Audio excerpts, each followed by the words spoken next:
মানে ডক্টৰ হিমন্ত বিশ্ব শৰ্মা মহোদয়ক আমি সদৌ অসম অপাধিকৃত শিক্ষক কৰ্মচাৰী সংস্থাৰ তৰফৰ পৰা আন্তৰিক ধন্যবাদ জনাইছোঁ।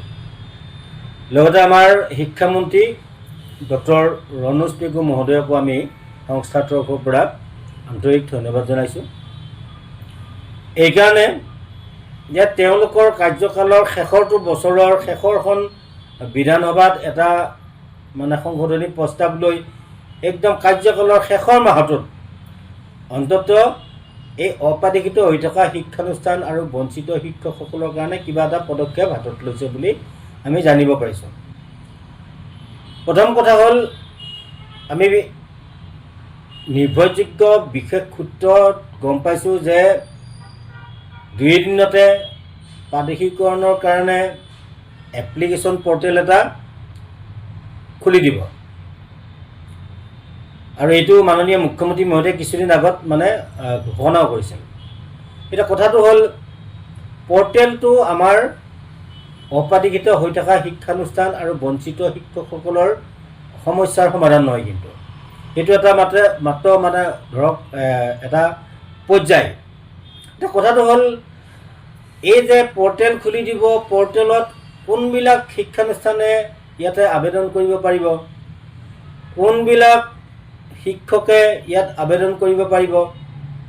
যদি 2025 চনৰ নৱেম্বৰ মাহৰ বিধানসভাত মাননীয় শিক্ষামন্ত্ৰী মহোদয়ে অনা যিখন সংশোধনী বিধেয়ক, এই সংশোধনী বিধেয়কখনৰ আধাৰত যদি পৰ্টেলটো হয় তেতিয়াহ'লে এই পৰ্টেলটো আমাক নালাগে। আকৌ যদি আমি সদৌ অসম অপাধিকৃত শিক্ষক কৰ্মচাৰী সংস্থাই দীৰ্ঘদিন ধৰি দাবী কৰি অহা ধৰণে বা চৰকাৰৰ ওচৰত আবেদন নিবেদন কৰি অহা ধৰণে যদি আইনখনৰ সংশোধনী কৰি বিশেষকৈ মাটিৰ যিটো ক্ৰাইটেৰিয়া 1/1/6 চনৰ আগত মাটি লাগে আইনখনৰ মতে, কিন্তু মুখ্যমন্ত্ৰী মহোদয়ে 25 চন পৰ্যন্ত মাটি পট্টা পোৱা বা মাটিৰ নামজাৰি হোৱা শিক্ষানুষ্ঠানক প্ৰাদেশিকৰণৰ আওতাত ল'ম বুলি কোৱা কথাষাৰ প্ৰতিশ্ৰুতি অনুসৰি 1/1/2010 যিটো শিক্ষকসকলৰ নিযুক্তিৰ তাৰিখ, এই নিযুক্তিৰ তাৰিখৰ পৰিৱৰ্তে 31/12/2018 যদি হয়,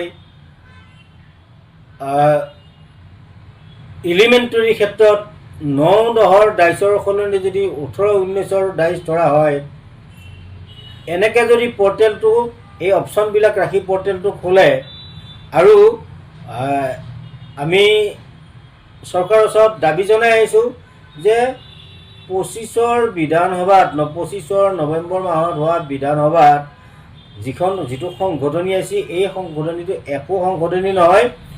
এই সংশোধনীটো হ'ল 2017-18 চনৰ পদ প্ৰাধিকৰণ আইনখনৰ এটা কপি পেষ্ট। গতিকে প্ৰকৃতাৰ্থত সংশোধনীৰ ব্যৱস্থা এটা কৰিব লাগে। তেওঁলোকে আমি দাবী কৰি আহিছিলোঁ যে বিশেষ এদিনীয়া অধিৱেশন পাতি হ'লেও আমাৰ আইনখন সংশোধন কৰি এই বৃহত্তৰ অপাধিকৃত শিক্ষক সমাজখনে দীৰ্ঘদিন কৰি অহা যিবিলাক দাবী, এই দাবীৰ ক্ষেত্ৰত বা ন্যায় প্ৰাপ্তিৰ কাৰণে যি দাবী কৰি আহিছোঁ, আমি আন্দোলন কৰি আহিছোঁ, আমাক অন্ততঃ ন্যায় দিব, এইটো আমি আশা কৰিছিলোঁ। তথাপিতো আমি মাননীয় মুখ্যমন্ত্ৰী মহোদয়ক আজি এই ভিডিঅ'টোৰ যোগেদি এটা আহ্বান জনাব বিচাৰিছোঁ। এইকাৰণে আমি সামাজিক মাধ্যমৰ জৰিয়তে আহ্বান জনাব বিচাৰিবলগীয়া হৈছে যে মাননীয় মুখ্যমন্ত্ৰী মহোদয়ক প্ৰত্যক্ষভাৱে লগ পাবৰ বাবে কোনো ব্যৱস্থাই নাই। কাৰণ আমি যদি মুখ্যমন্ত্ৰী মহোদয়ক লগ পাবৰ কাৰণে যদি আমি আবেদন দিওঁ, আমাৰ আবেদনখন তেখেতে অনুমোদন নকৰে বা অনুমতি নিদিয়ে।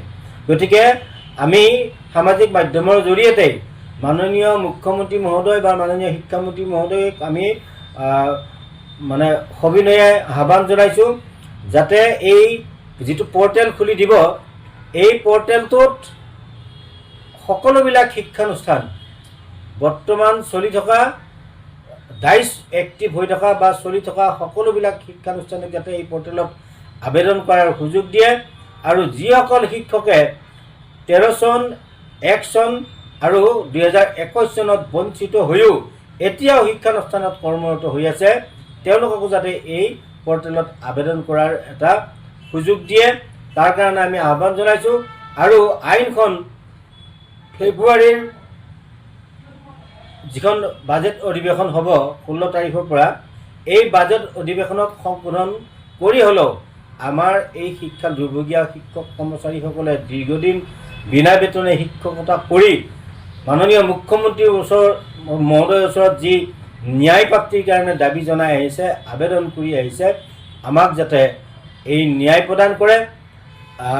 আমি দেখিছোঁ যে তেওঁ ইতিমধ্যে আন্দোলনকাৰী যিমানবিলাক সংগঠন আছিল, সংস্থা আছিল, সকলোৰ লগতে আলোচনাত বহিছে, সকলোৰ সমস্যা সমাধানৰ ক্ষেত্ৰত গুৰুত্ব দিছে।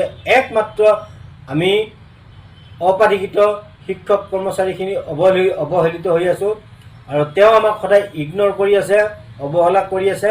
গতিকে যিহেতু একে বছৰৰ শেষত হ'লেও, কাৰ্যকালৰ শেষত হ'লেও এটা কাৰ্যকৰী ব্যৱস্থা হাতত ল'ব বিচাৰিছে, মই ভাবোঁ এইটো নিখুঁতভাৱে ল'ব লাগে আৰু যাতে এই সমস্যাটো জীয়াই নাথাকে।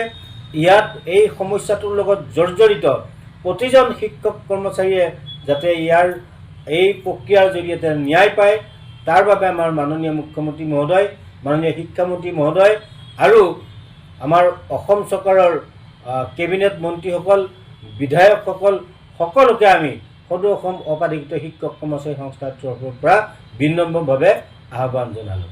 ধন্যবাদ।